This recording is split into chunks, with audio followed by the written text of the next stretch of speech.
how do you live by Ingram Micro's employer promise during these trying times? Is there anything that you've changed or did differently? Yeah, I mean, I will go back to when we announced the 2021 results. We had our CEO Alain Monie to actually deliver a message on behalf of Ingram Micro. And I'll go back to what he said. He said the culture that we had as an organization pre-pandemic is the same culture that got us through the duration of the pandemic and where we are today. And it's not just about the place that we work at, it's the people that unifies our culture. It's not about the office, it's not about the environment, it's about the people and how we treat each other. And if you think about, the question of, are we sustaining, are we doing things differently?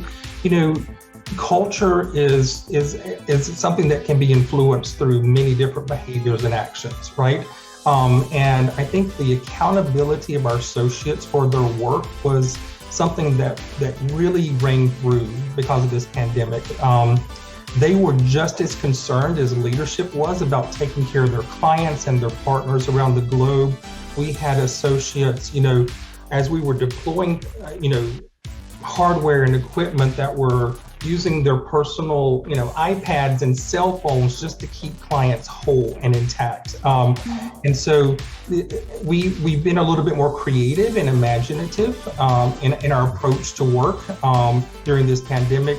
And I think the other thing that I would highlight was we had been so used, and I think this applies to not only us, but many companies, we were so used to the comfort zone or the stability of an office environment. And then one of the things that I think was unnoticed because it was just part of the day is when you're in an office environment, leaders, employees, et cetera, you have that line of sight. So everything's visible, everything's right in front of you. It's very hard to hide anything.